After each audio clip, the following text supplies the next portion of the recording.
So when I want to know what's going on in like mainstream politics, like what are Fox News and CNN arguing about?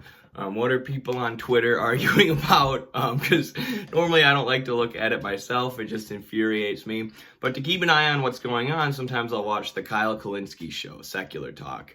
And I don't want to get in the habit of taking videos that Kyle is analyzing and analyzing them myself, because I do watch his show a lot. So I don't just want to get in the habit of stealing content.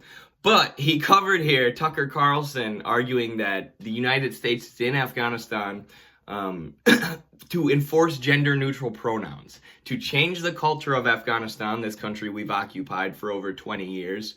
And we want to change the culture to enforce gender-neutral pronouns.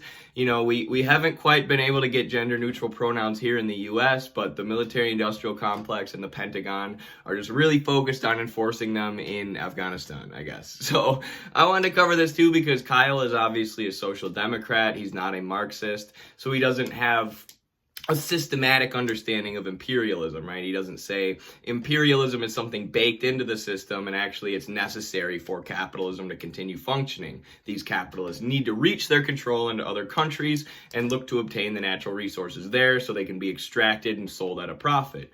Kyle just looks at it as a mostly political thing, talks about the Pentagon a lot. So I wanted to take this video here of Tucker and give my own analysis, a Marxist analysis. All right, so let's watch the video, and then I made a TikTok on it. We'll play the TikTok too, and then we'll discuss some more. Conservative media is trying really hard to find their footing in the Biden era. They're not exactly sure what direction to go in, what arguments to use, and they're a bit of a mess. So here we have one of the top conservative hosts, Tucker Carlson. He's going to talk about the war in Afghanistan, but boy, does he make some curious points.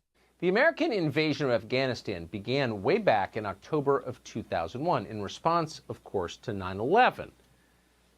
Afghans were sheltering Saudis who committed the terror attacks. They were trained there. The question is, why do we still have troops there almost 20 years later? And the answer is, not for national security reasons, but because our leaders see Afghanistan as a handy place to conduct a kind of social science experiment, the kind that George Soros might fund. Our leaders believe Afghanistan must be bombed into submission so that its culture changes. Maybe we should bomb them until they accept gender-neutral pronouns. That may be one of the objectives over at the Pentagon. The latest evidence comes from Vox.com. At a recent meeting, the chairman of the Joint Chiefs of Staff, the hopelessly over his head and extremely liberal Mark Milley, got emotional during a meeting about withdrawing from Afghanistan. We can't do this, Milley said. If we leave Afghanistan, women's rights will, quote, go back to the Stone Age. So even at the Biden White House, people asked, well, what does that have to do with our national security objectives? One White House official called Milley's little speech, quote, a lot more emotion than substance, and said it wasn't, quote, super logical. But there is a logic to it, and the U.S. government, the Pentagon, and the State Department, both of which have been hopelessly captured by the left while we weren't paying attention, they've been implementing these plans around the world, and particularly in Afghanistan. A report last month from the Inspector General for Afghanistan Reconstruction outlines our government's efforts to achieve, quote, gender equality in Afghanistan. Bet you didn't think that was part of the mission, did you? You thought it was defeating terror. No, it was changing the traditional Afghan family structure. This is amazing. You know, hey, points for creativity, but boy, is this a stupid argument. He's saying, you know, the reason we're still in Afghanistan right now is because of the woke left. That's why we're there. I got bad news for you, Tucker. 99% of those on the so-called woke left are anti-war. If you talk to them, they're like, yeah, I don't want to be in Afghanistan. I am against imperialism, and that's imperialism. So let's get out. He said, you heard it, this is a quote, a direct quote. The Pentagon is captured by the left. Let's hear Tucker Carlson tell us why the U.S. is in Afghanistan.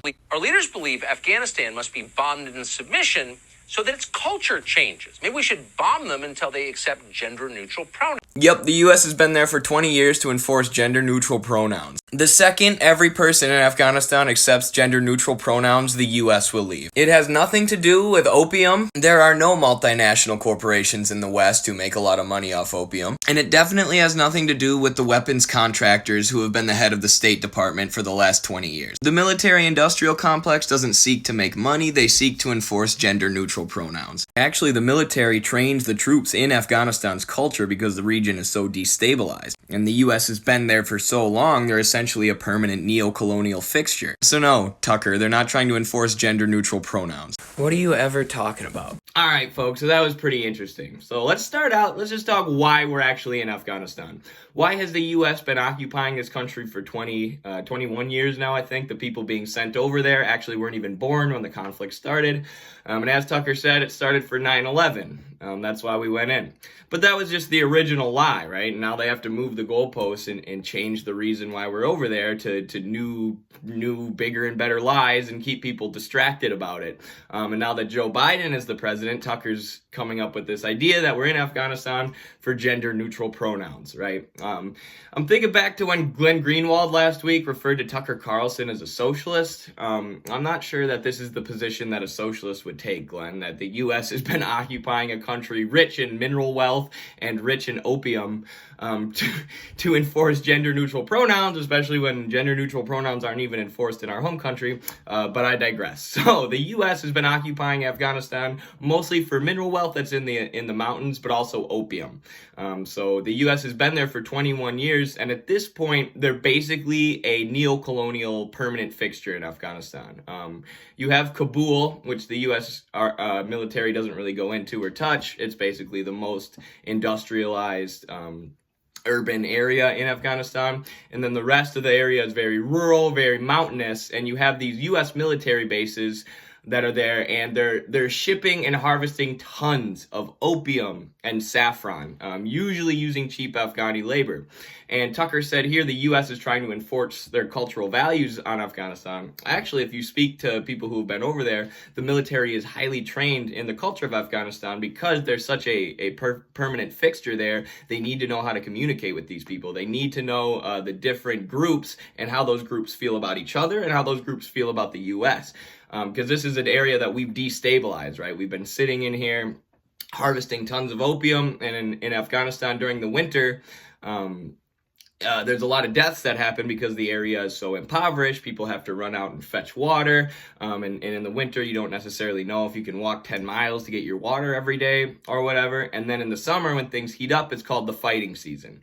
And that's when you start to see all these different groups who are fighting for power, along with the U.S., get into a lot of skirmishes and a lot of fighting, and the area is totally destabilized, and all the U.S. has been doing there is shipping tons of opium, tons of saffron, tons of mineral wealth, and the bases have been there for so long, there are literally higher-ups in the military who will pay Afghans cheap to harvest this opium, and then they'll ship it themselves. They'll sell it themselves. They'll export it themselves. Like I said, it's basically a neo-colony. It's basically feudalism over there, where the U.S. is trying to hold an entire country under their boot just by having these permanent military bases.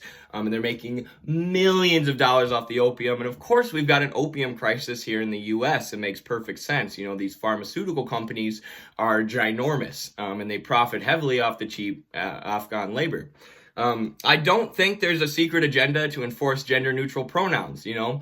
To me, that is how liberals, neoliberals like the Biden administration lie us into imperialistic interventions and imperialistic wars like Afghanistan, right? The Republicans in the 2000s said we need to fight the war on terror, right? We got to go over there because even though the hijackers were from Saudi Arabia, which is our ally who we dumped millions of people into, the 9/11 hijackers, they were trained in Afghanistan, so we have to go occupy Afghanistan, right? That was the motivation. But now you have a liberal in office, right? So what's he going to say?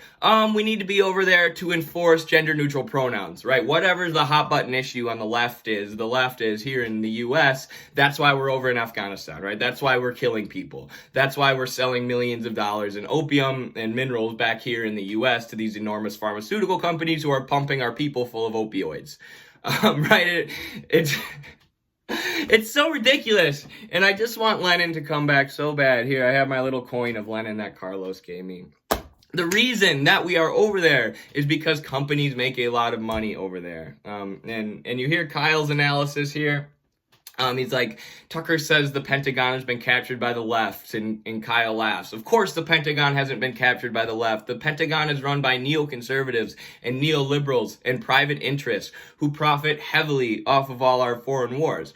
But then Kyle needs to take his analysis one step further, right? He needs to take it to socialism. Not only do we need to get out of Afghanistan, but it's not a policy decision, right? It is the function of giant pharmaceutical companies and giant military industrial complex companies to reach their profits into other countries, to reach into other territories. This is what we've observed ever since capitalism has grown and these companies have monopolized power and completely controlled our State Department. We've seen the U.S. reaching into other countries, destabilizing them, killing people for natural resources. And the solution to that is to get rid of these private companies, right? Nationalize the pharmaceutical industry, nationalize all these weapons and military industrial complex, right? Put them in the hands of the people who are being sent to fight and die in these wars for the rich, right? Because the people aren't going to send themselves to go fight and die in a war against people they've never met for mineral wealth, right? That's something rich people send poor people to go and do under capitalism. And the only solution to stopping these heinous wars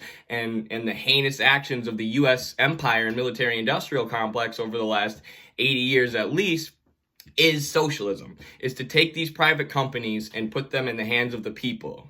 The people don't want to go to war, right? Nobody wants to go to war. Nobody signs up for the military. Well, people do, but they're brainwashed into doing it, right? But most people sign up for the military because they want free college, right? Or they want to have a steady income.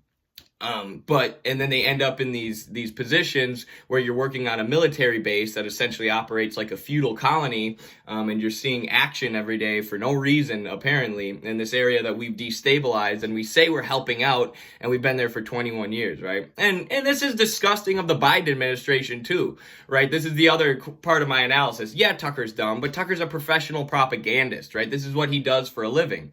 And Kyle argues with Tucker on the merits of his argument, which is obviously dumb. But then also look at what the Biden administration is saying, right? You have someone who almost went to tears or came to tears saying, what's going to happen to the women in Afghanistan once we leave? I don't know. Allow them to develop themselves, maybe. Like, what's happening to the women now since we've been holding the country as a neo colony for 21 years and fighting different terrorist groups and backing different terrorist groups when they're doing things that are in our interest, and then turning on them and going to help other extremist groups when they're in our interest. I mean, it's absolutely insane to think that the U.S. is here stabilizing this region, developing them, or how is a country supposed to develop themselves, and move into the civilized world when all of their most valuable resources are being sucked up by a foreign nation and sold for the enrichment of Western multinationals. We are holding Afghanistan in poverty. We are not helping them develop and bringing them gender neutral pronouns, which is how imperialism works, right? These countries, this doesn't just happen, right? These countries aren't just backwards, and their people are just not quite as civilized as the U.S. They are held in poverty. Capitalism and imperialism brings violence and destabilization to their doorstep, and then we point at them and we say, "Oh, you don't have gender neutral pronouns. That's why we're there." I mean, what a joke. And I think, I like Kyle's analysis here, of course, the best, but out of what the Biden administration said, out of what Tucker said, and out of what Kyle said, I think they all kind of get it wrong, right? We need socialism. Socialism is how you stop capitalist imperialism. The imperialism we are dealing with here is capitalist imperialism, plain and simple. Private entities, private banks, industry, pharmaceutical companies reaching their territory into new areas and killing whoever they have to do it. That is the nature of capitalist imperialism. And until we move to socialism, this is going to continue to happen. And we're going to continue to watch U.S. citizens go fight and die in wars for opium while news anchors And also killing tons of Afghans, of course, not just focused on the U.S. But while U.S. news anchors say, oh, we're here to enforce gender-neutral pronouns, it's the liberal agenda, and then Biden strikes back and says, no, we need to be there for gender-neutral pronouns, don't you understand? Nonsense! Garbage! Capitalism is garbage. The media is garbage. Imperialism is garbage. Kyle Kalinski's pretty cool, but he needs to go to socialism, not social democracy. All right. Thanks for watching, everyone. I hope you enjoyed this video. Have a great day.